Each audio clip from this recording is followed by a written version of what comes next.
Deus querido e Pai amado, nós queremos louvar o Teu nome e te pedir que o Senhor nos dê a graça nesse instante, ao abrir a Tua palavra, de comunicá-la com fidelidade, com graça, com a unção dos altos céus, e que essa palavra seja como espada de dois gumes, que possa penetrar até o mais profundo da nossa alma, do nosso coração.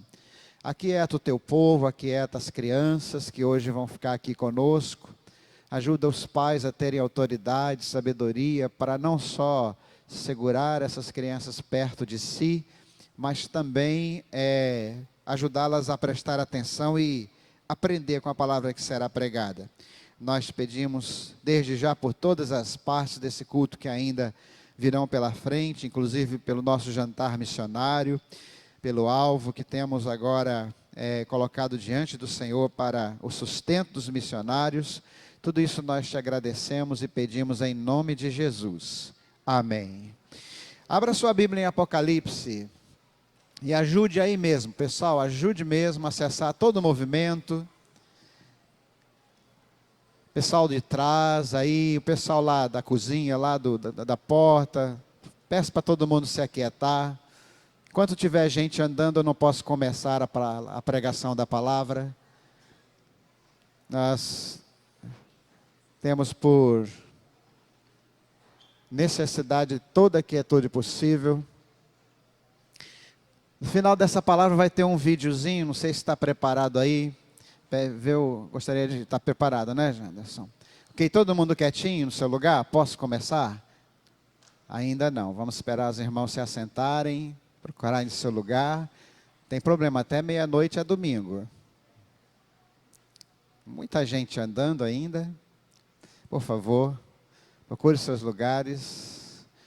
Vamos passar um cola tudo aí no banco. Ajuda aí o pessoal da recepção para toda a movimentação. Quando Deus fala, ninguém pode se mover, porque vai chamar a atenção, vai tirar a atenção, vai desviar a atenção de alguém. Hoje nós queremos pregar sobre o testemunho de Jesus. O testemunho de Jesus é uma expressão. Nós estamos estudando em Apocalipse expressões-chave. Na semana passada, domingo e quarta, nós estudamos as 7 bem-aventuranças. E hoje vamos estudar um pouco sobre essa expressão, o que significa isso, a importância disso para o Apocalipse. O Apocalipse é o livro que nós estamos estudando, e nós vamos ler alguns versículos para você ver como é importante, como essa expressão, testemunho de Jesus, aparece por todo o livro. Primeiro, Apocalipse capítulo 1, versículo 2. O qual testificou da palavra de Deus e do testemunho de Jesus Cristo e de tudo o que tem visto. O testemunho de Jesus, Apocalipse 1, 2. Agora versículo 9. Eu, João, que também sou vosso irmão e companheiro na aflição e no reino e paciência de Jesus Cristo, estava na ilha chamada Patmos, por causa da palavra de Deus e pelo testemunho de Jesus Cristo. Apocalipse 12, 17. O dragão irou-se contra a mulher e foi fazer guerra ao remanescente da sua semente, os que guardam os mandamentos de Deus e têm o testemunho de Jesus Cristo. Apocalipse 12, 17. Agora Apocalipse 20, verso 4. E vi tronos, e apresentaram-se sobre eles, e foi-lhes dado o poder de julgar, e vi as almas daqueles que foram degolados pelo testemunho de Jesus, e pela palavra de Deus, e que não adoraram a besta, nem a sua imagem, e não receberam sinal em suas testas, nem em suas mãos, e viveram e reinaram com Cristo durante 1000 anos. Agora volte para Apocalipse 19, verso 10. Apocalipse 19, 10. E eu lancei-me a seus pés para o adorar, mas ele disse-me: olha, não faças tal, sou teu conservo e de teus irmãos, que têm o testemunho de Jesus. Adora a Deus, porque o testemunho de Jesus é o espírito da profecia. Deixa eu dizer uma coisa para os amados aqui. Nessa noite nós não vamos parar na interpretação desses versículos. Nós vamos falar deles quando eles aparecerem no momento certo. Um ou outro até a gente já tem comentado, mas nós vamos chegar a cada um desses versículos dentro do seu contexto. Hoje nós queremos falar sobre essa expressão, o significado dela. E eu deixei esse versículo, Apocalipse 19:10, por último de propósito, porque ele dá para nós o foco, a resposta, o resumo de toda a palavra de Deus. O testemunho de Jesus é o espírito da profecia. O que significa isso? Significa que toda a profecia aqui é tomar a parte pelo todo, ou seja, aqui não está falando só de profecia no sentido específico, mas está falando da Bíblia como um todo, o espírito da palavra de Deus, e o espírito desse livro em particular é falar de Jesus, da sua glória, da sua majestade, da sua vitória, do seu plano, do seu propósito, da sua soberania, dos projetos de Deus para a humanidade que Ele quer que reine com Ele. Então, o Espírito de Jesus, ou melhor, o testemunho de Jesus, é o Espírito, é o objetivo, é o que quer expor toda a profecia. Nós vamos demonstrar isso aqui, em outras partes das Escrituras, justificando essa frase, que o testemunho de Jesus é o espírito da profecia. E nós queremos fazer isso de uma maneira rápida, para que seja como estudo introdutório, porque na quarta-feira vai ser falado, vai ser mostrado uma primeira percepção, uma primeira visão de como o Apocalipse mostra Jesus Cristo. Quarta-feira o tema da mensagem é o Jesus Cristo de um modo que você nunca viu. Você não pode, não deve perder a exposição de quarta-feira. Hoje nós vamos fazer uma introdução. Nas quarta-feira nós vamos mostrar como o Apocalipse revela Jesus e o significado daquelas expressões.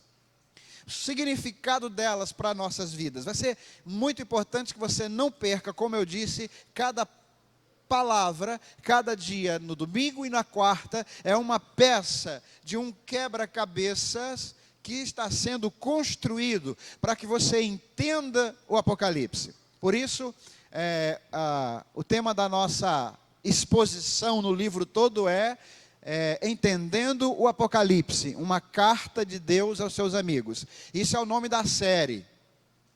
Entendendo o Apocalipse, uma carta de Deus aos seus amigos. Então nós vamos entendendo parte a parte, peça por peça, expressão por expressão, para quando a gente ouvir determinados textos e determinadas interpretações, a gente tenha condições de dizer, essa interpretação é coerente, essa hermenêutica é consistente. Então, nós vamos trabalhar dessa forma nas exposições. Então, o testemunho de Jesus, em primeiro lugar, o testemunho de Jesus é o espírito da profecia, porque nele, Jesus Cristo, está a salvação prometida pela lei e pelos profetas.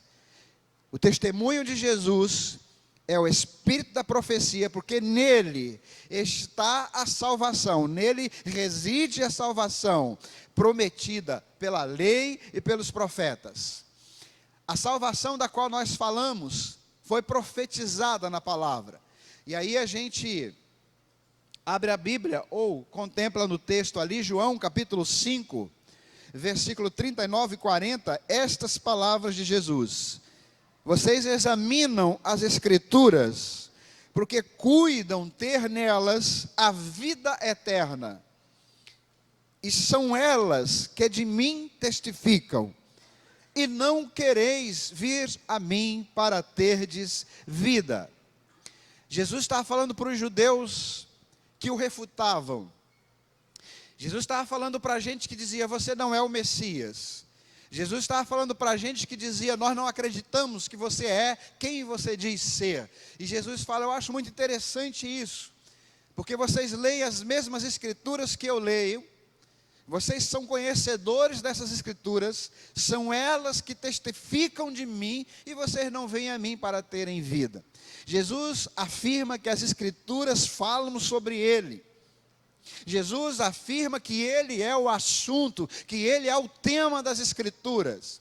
Então nós podemos, com cuidado, com cautela, mas com muita segurança, encontrar Jesus Cristo em muitos textos da palavra.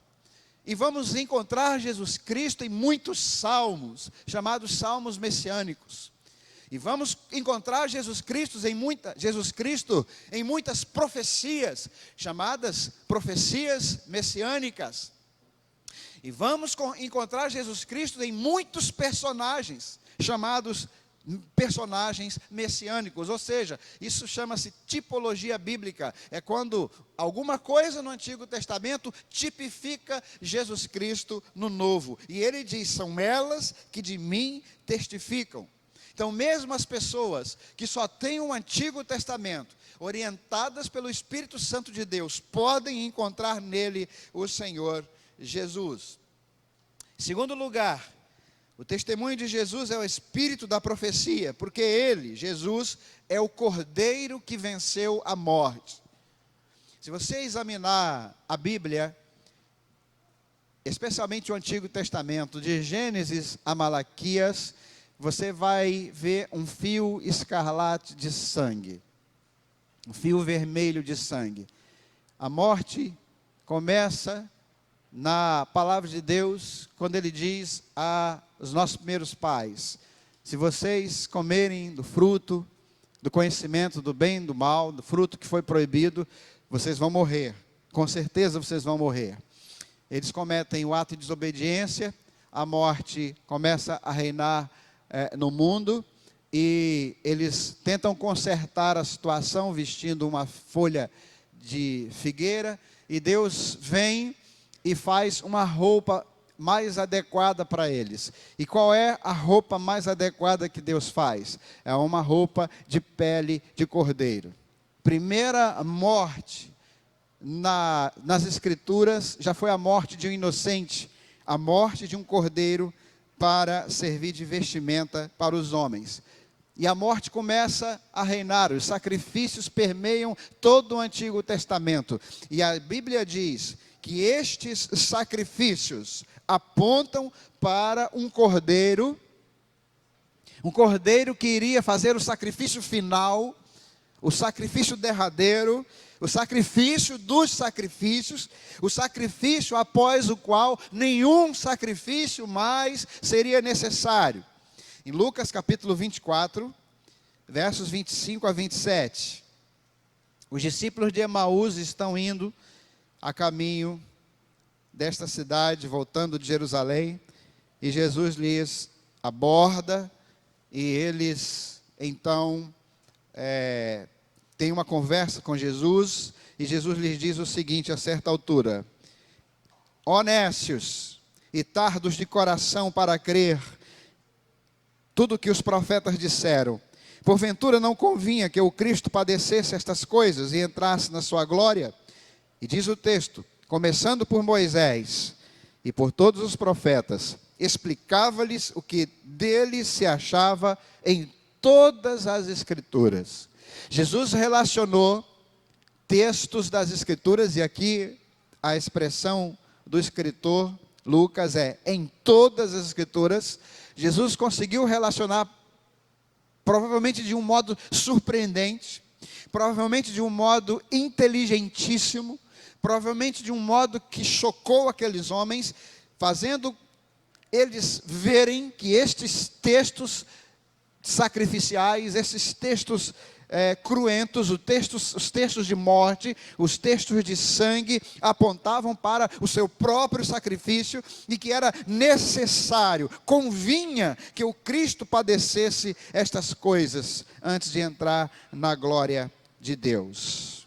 Então, o testemunho de Jesus é o espírito da profecia, porque ele é o cordeiro que venceu a morte. Nenhum dos cordeiros antes dele venceu a morte. Só Jesus Cristo teve a vitória. Ele se deu, ele se entregou, mas ele ressuscitou. Em terceiro lugar, o testemunho de Jesus é o espírito da profecia, porque nele se cumprem todas as coisas, e tudo aponta para a sua pessoa. Vamos ler dois textos em Hebreus. Hebreus capítulo 1, verso 1 primeiro, onde nós lemos o seguinte: havendo Deus antigamente falado muitas vezes e de muitas maneiras aos pais, pelos profetas, a nós falou-nos nesses últimos dias pelo Filho, a quem constituiu herdeiro de tudo, por quem fez também o mundo.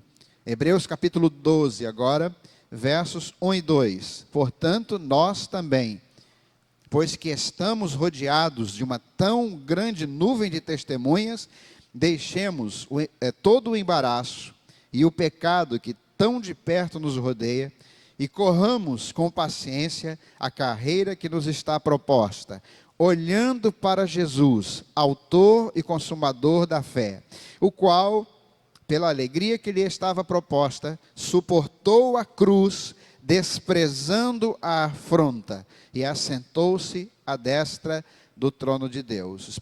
O testemunho de Jesus, então, em terceiro lugar, é o espírito da profecia, porque nele se cumprem todas as coisas e tudo aponta para a sua pessoa. Só em Jesus a lei é cumprida, meus irmãos. Não há condição de nenhum outro ser humano cumprir a lei toda.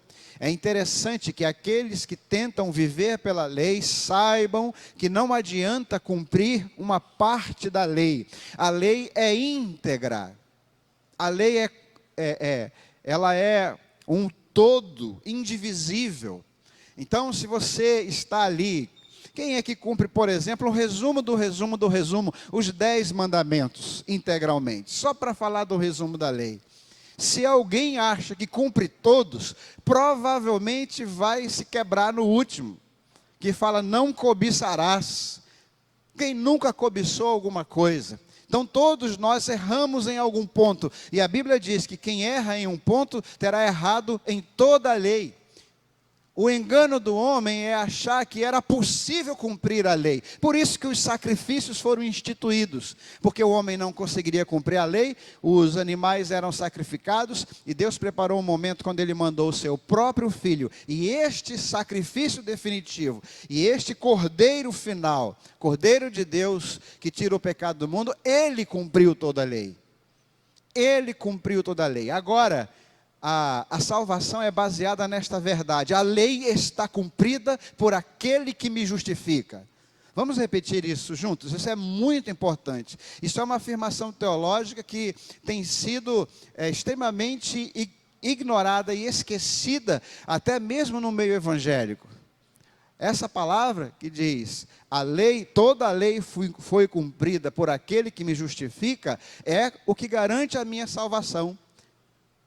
Vamos dizer juntos? Toda a lei foi cumprida por aquele que me justifica. Então eu sou salvo na justiça de Cristo. Eu sou salvo por causa da justiça de Cristo. Eu sou salvo quando eu creio, e quando eu dependo, e quando eu me entrego a esta justiça, a este sangue que foi derramado na cruz do Calvário. Todo aquele que tenta ser salvo pelo cumprimento da lei está falhando em entender a proposta da aliança. Eu sei o que está passando na cabeça de vocês. Eu consigo ver, os balõezinhos aqui na cabeça de vocês. Mas então, nós podemos relaxar em relação ao cumprimento da lei? Então, nós podemos pecar à vontade? Meus irmãos, Paulo já fez essa pergunta há muito tempo atrás. Há mais de 2000 anos atrás, ou quase 2000 anos atrás, ele disse: pois que pecaremos nós para que a graça abunde? De maneira nenhuma. Porque a salvação, a justificação, implica numa obra de santificação progressiva. Quando alguém se converte a Cristo, quando alguém se entrega ao Cordeiro de Deus que tira o pecado do mundo, ele está posicionalmente justificado pela fé, mas o Espírito Santo começa a trabalhar nesse homem, nessa mulher, um desejo de fazer a vontade de Deus. Uma resistência ao pecado que ele nunca poderia ter por si mesmo, uma capacidade progressiva de dizer não ao pecado, é uma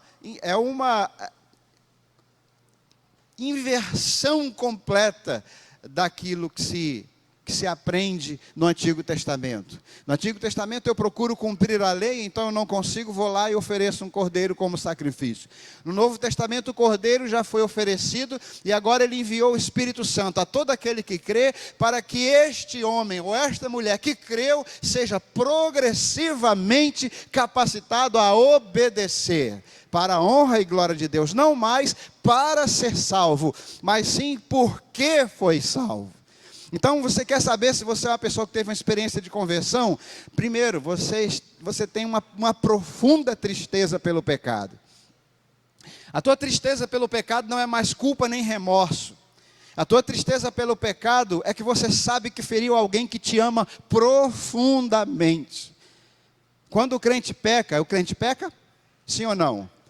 Peca. Quando o crente peca, ele se sente profundamente triste, porque ele sabe que feriu o Espírito Santo de Deus, que entristeceu o Espírito Santo de Deus. E ele vai lá e fala: perdão, Senhor. Perdoa, Senhor. Eu pequei contra ti, como diz Davi. Então isso é algo extremamente glorioso. Mas esse testemunho de Jesus que está no Antigo Testamento é fantástico, porque se você começar a ler a Bíblia mais cuidadosamente, você vai perceber Jesus em textos que antes você não enxergava, que antes você achava que eram meramente histórias de personagens para nos dar exemplos de como viver. Quer ver como que isso é interessante? Vou passar um videozinho agora, preste atenção nesse vídeo, como isso fica mais claro.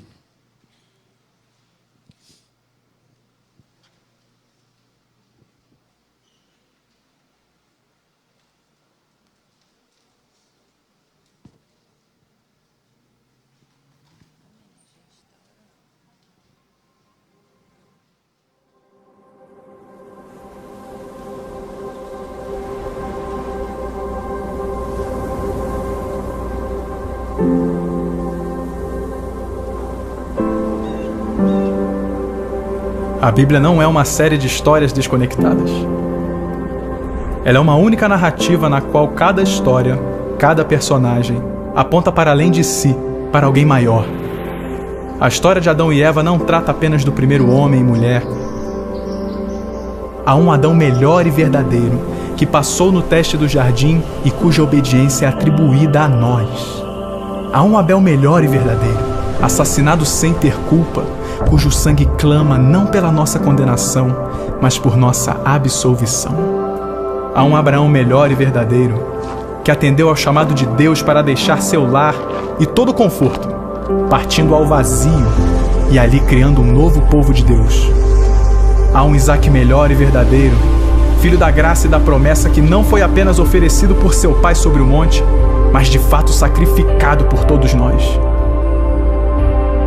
Há um Jacó melhor e verdadeiro, que lutou e recebeu o golpe do castigo que cabia a nós, a fim de que, como Jacó, só recebêssemos a ferida da graça, que nos desperta e nos disciplina. Há um José melhor e verdadeiro, que, estando à direita do rei, perdoa aqueles que o traíram e o venderam, usando seu novo poder para salvá-los. Há um Moisés melhor e verdadeiro, que se põe num abismo entre o povo e o Senhor, mediando uma nova aliança. Há uma rocha de Meribá melhor e verdadeira, ferida pela vara da justiça de Deus, que agora nos dá água no deserto. Há um Jó melhor e verdadeiro, alguém que conhece o sofrimento injusto e que intercede e salva seus tolos amigos. Há um Davi melhor e verdadeiro, cuja vitória se torna a vitória de seu povo, ainda que eles mesmos não tenham levantado uma pedra sequer para conseguir isso. Há alguém melhor e verdadeiro que, como Esther, não arriscou apenas perder um palácio terreno, mas abriu mão do trono celestial. E não apenas arriscou sua vida, como a deu por completo para salvar seu povo. Há um Jonas melhor e verdadeiro, que foi lançado à tempestade a fim de que dela nós fôssemos resgatados. Há um Cordeiro da Páscoa melhor e verdadeiro, inocente, perfeito, que se deixou ser morto para que o anjo da morte não atentasse contra nós. Ele é o verdadeiro templo, o verdadeiro profeta, o verdadeiro sacerdote, o verdadeiro rei, o verdadeiro sacrifício, a verdadeira luz e o verdadeiro pão. A Bíblia não é uma série de histórias desconectadas. Ela é uma única narrativa que aponta para uma única pessoa: Jesus.